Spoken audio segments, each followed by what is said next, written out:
I want to show you this before I start sewing.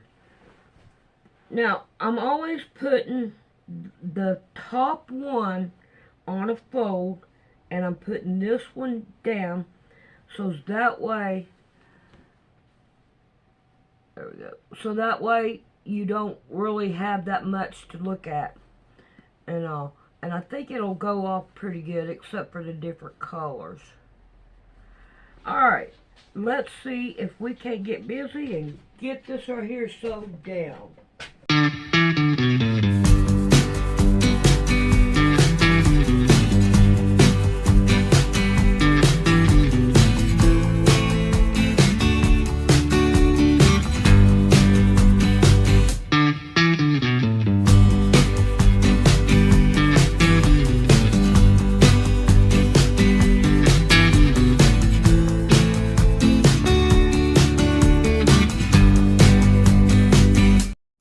Hi, and welcome to the Kate Daly Show. This episode is really important. It's important to share and it's important to learn. There is so much evidence about what we have just been through, about what has just gone on. I cannot wait to play this for you.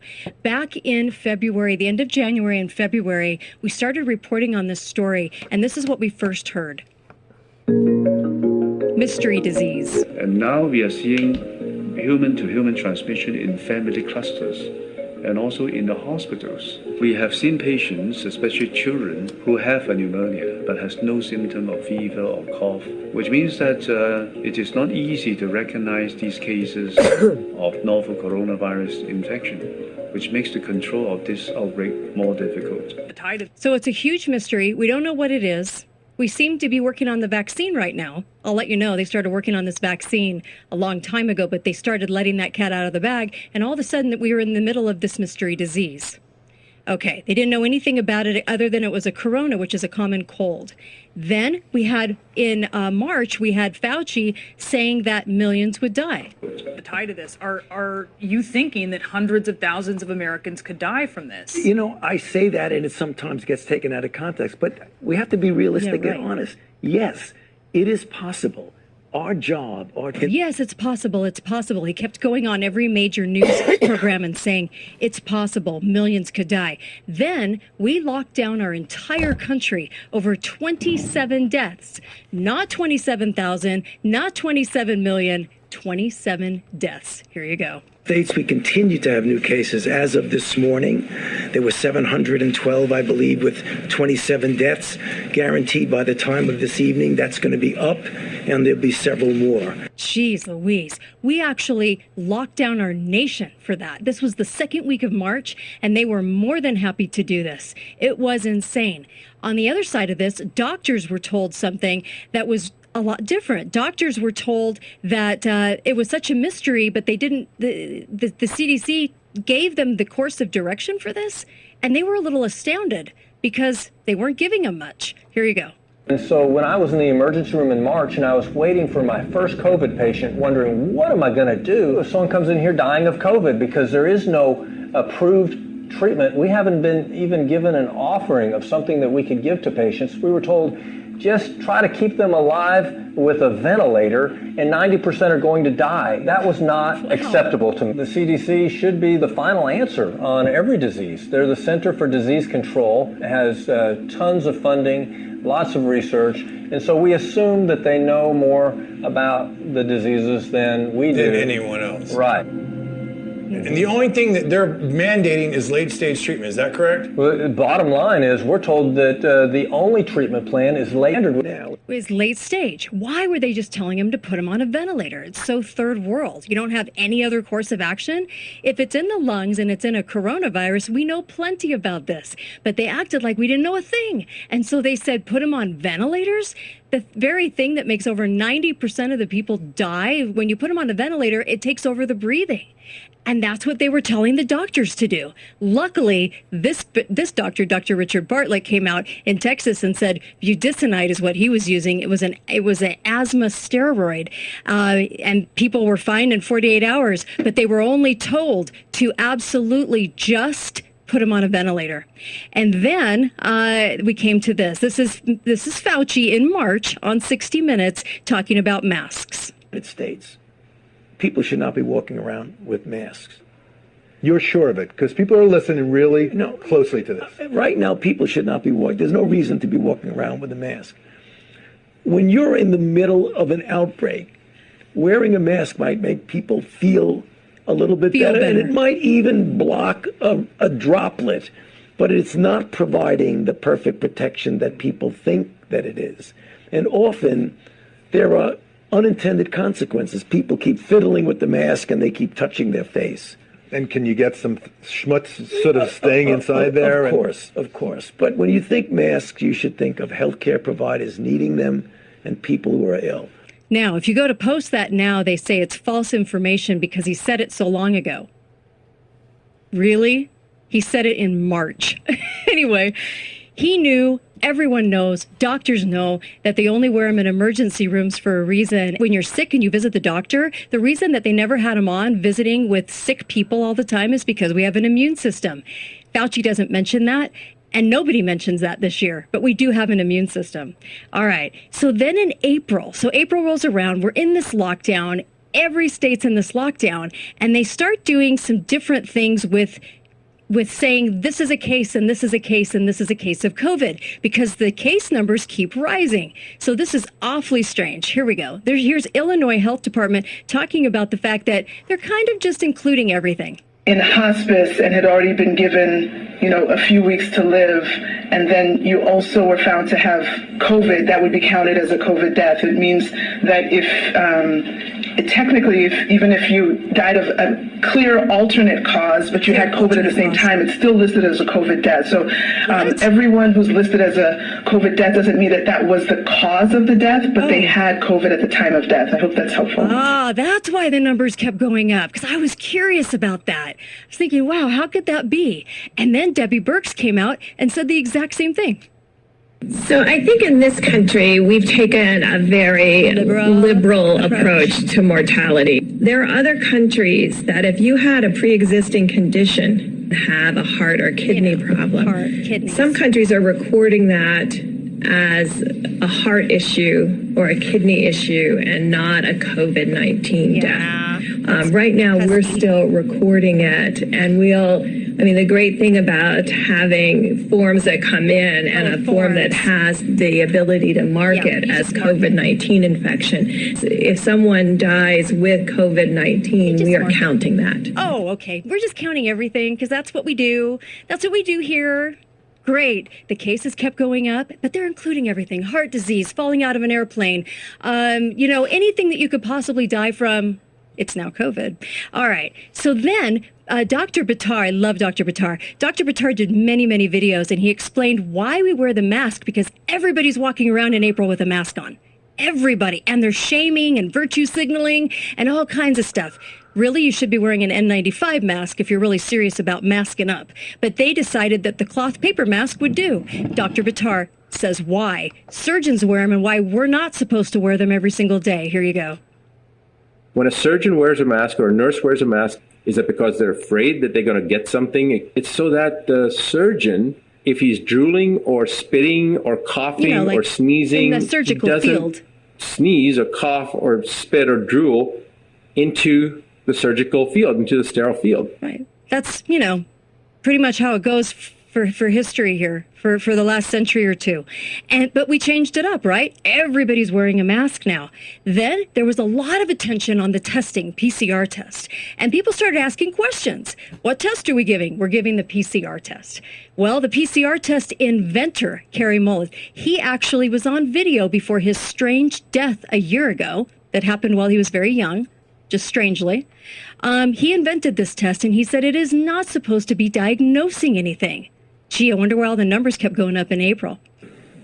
I don't think you can misuse PCR. The results, the interpretation of it. If they could find this virus in you at all, and with PCR, if you do it well, you can find almost anything in anybody. It starts making you believe in the sort of Buddhist notion that everything is contained in everything else, right? Because if you can amplify one single molecule up to something that you can really measure, which PCR can do, then there's just very few molecules that you don't have at least one single one of them in your body, okay? So that could be thought of as a misuse of it, just to claim that it's meaningful. It doesn't tell you that you're sick, and it doesn't tell you that the thing you ended up with really was going to hurt you or anything like that. That's what it's not. Good. Okay, I'm glad that the inventor of the PCR test let us know that the PCR test doesn't really actually diagnose anything. They can take one cell out of billions of cells in your body, amplify it, and say you have X virus. We all have virus in our cells. We always have. And so this was very interesting information coming from him, the inventor, who died mysteriously right before this all happened. Wow. Then, on top of that, we get to the Redfield. I think this is the Redfield clip. Here we go. That the issue that I was talking about being more difficult, is that we're going to have two viruses circulating at the same time. This spring that we just went through, February, we had a benefit of having the flu season ended. I'm sorry, the flu season just ended in February for the first time in history. This is Redfield, director of the CDC, on the White House steps saying this. It just ended. That's it. So we could use all our flu surveillance systems to say, whoops, this is coronavirus. So they just marked everything corona. That makes sense. So they took everything that was flu and marked it corona. And then this is his warning for the fall. Next fall and winter, we are going to have two viruses circulating. And we're going to have to distinguish between which is flu and which is the coronavirus. And so the comment that I made, it's more difficult. Doesn't mean it's going to be more impossible. Oh, gee, I wonder if we're coming up on that second wave of flu. Because the flu numbers started going down. They weren't even counting them anymore. COVID's going up. Why is that? So over March and April and May, all of a sudden we just have this huge influx of COVID. And he said so. He said it was because they were actually just marking everything COVID. How convenient for them. Oh my gosh, I'm so glad it was a Christmas miracle that the flu just vanished around, the 9th of February. The same time that Italy stopped counting flu was February 9th. Isn't that strange? Because we kept getting told, don't be Italy, don't be China. That fell off the headlines, too, about this time. They weren't talking about Italy and China anymore because Italy and China were fine. They were just talking about the United States. And then comes the incentive. Yes, they were paid a lot of money for COVID patients. Maybe this is why the hospitals have been so silent all along. Here you go. A lot of us can't even get access to that. But what I'm trying to say, there's an incentive under conditions by the hospital administrators to put things as COVID 19. Yes, $40,000 worth of incentive when you have a COVID patient on a ventilator. $13,000 if it's just COVID. That news started coming out as well in the summertime, and it was really, really damning. And then we have this clip. The new case definition. So for confirmed case, it stays the same. You still just need PCR. But now they've added a probable case definition. Ooh, what's that? So that still gets counted towards the case count. It's different. It's not confirmed. It's probable, but it's still a case. Oh, how do you keep virus going in the summertime when you don't have virus in the summertime? Oh, that's right. You switch it, says Texas Health Department. You just kind of just include anything that's probable. You go, hey, it's probable. Must be COVID. Debbie Birx is probably all over this. COVID, everything's COVID, everything, all I see is COVID, like I see dead people, I see COVID. That's all we were seeing. That's all anybody had. In fact, they weren't even going to the hospital for anything else. Crazy, right? I think it's really crazy and deceptive all at the same time. All right. And so then that was the Texas Health Department. Here's the WHO saying, oh, wait, healthy people, why are you wearing masks? Because asymptomatic people, they can't give you anything. It still seems to be rare that an asymptomatic person actually transmits onward to a secondary individual. Huh. Oh, yeah, that's really rare because it hardly ever happens in history. We have healthy people masking up. Is the entire nation, did they just become frail and weak all at the same time? Back in January, they said 24,000 people died of the flu. Nobody batted an eye. Nobody cared.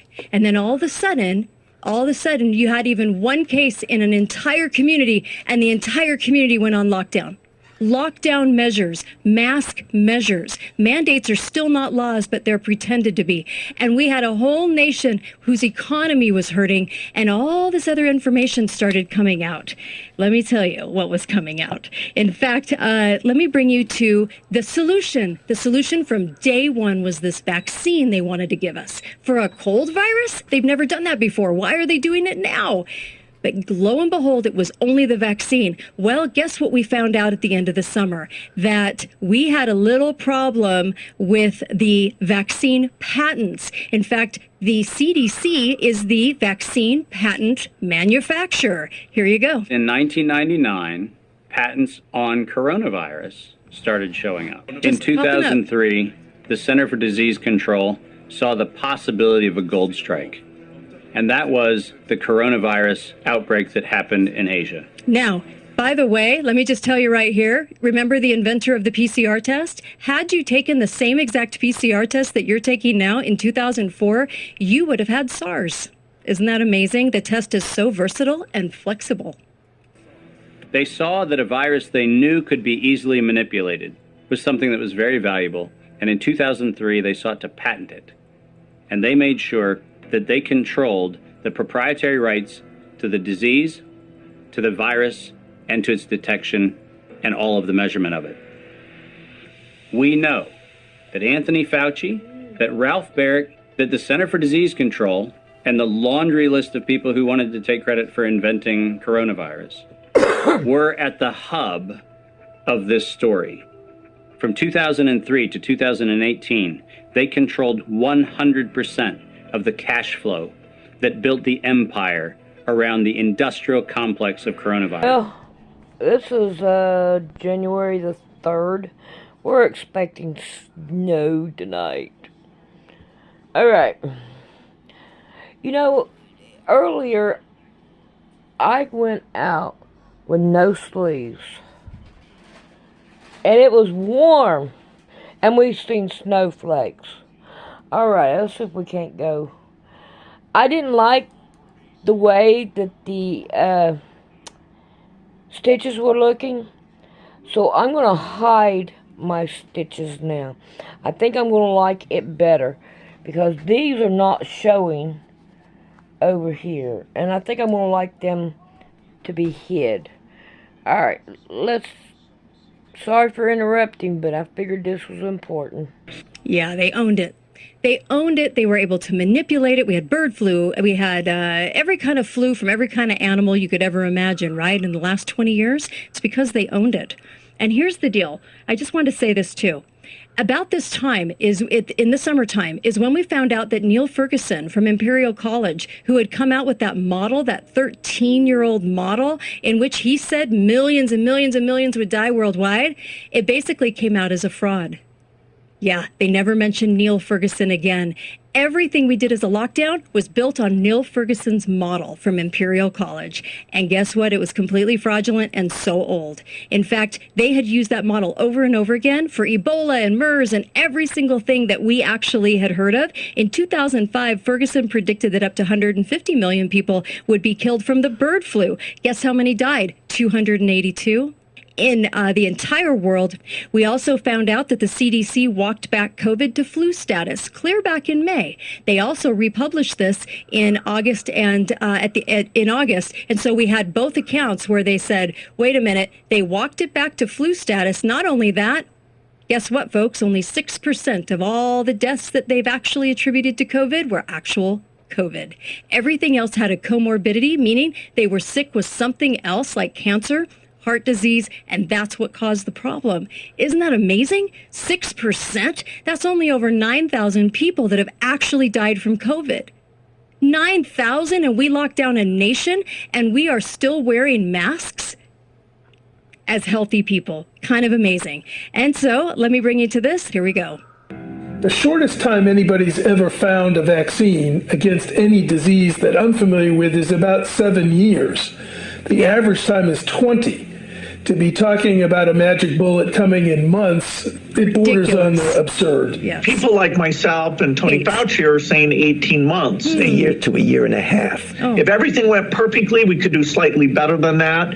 But there will be a trade-off. We'll have less safety testing than we typically would have. And so governments will have to decide, do they indemnify the companies and really say, let's go out with this? Gee, Bill Gates is even warning us, hey, the only option, not your health.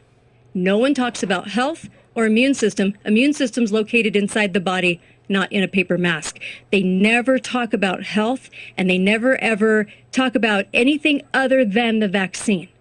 So the vaccine is the only answer for a cold virus. They've never had that before. But this was the only answer from Gates and Fauci who works for Gates, right? And so you have his company, Gates's company, who owns the patent on coronavirus, on the COVID vaccine. The COVID vaccine says common cold in the wording. Common cold. I thought that was fascinating. And also, Gates is also warning, safety, we're just pushing this thing out. So guess you get what you get. And then that refers back to the PERP Act. We had an act that passed that absolutely just gave total liability to us. The government doesn't take any liability. Listen up. COVID-19 vaccines is they fall today under the PrEP Act, which came into being after 9/11 and after an anthrax scare. And this law gives virtually blanket liability protection. It's basically impossible to get any kind of compensation if you're injured. So people need to understand that if you take COVID-19 vaccines, you are absolutely on your own. Yeah, you take it at your own risk, and it messes. It's an RNA vaccine. It's brand new, and they've never, ever really tested this on a large group of people. The ferrets that they gave this to died. You know why? They went into hyper overdrive autoimmune, which means that their body just couldn't stop, and it was like, running like tires in mud. And it didn't hurt them right away. It hurt them when they got sick, and all of a sudden they realized that this new vaccine, this new way of doing this, they don't even want to test it out. They don't even want to take the time to. They just want to rush it out and give it to you. And then Bill Gates even himself saying, well, if it's unsafe, too bad, so sad. Government's going to have to decide if they want to go that route. This is just amazing to me. Then, just recently, we had a lawyer in Germany actually be part of a COVID group that's going to go after this on the world stage. Here you go. This is Reimer Fulnick. Here you go. I am Rainer Fulmich, and I have been admitted to the bar in Germany and in California for 26 years. I have been practicing law primarily as a trial lawyer against fraudulent corporations such as Deutsche Bank, formerly one of the world's largest and most respected banks, today one of the most toxic criminal organizations in this corona crisis, according to all we know today, must be renamed a corona scandal. Wow. And those responsible for it must be criminally prosecuted and sued for civil damages.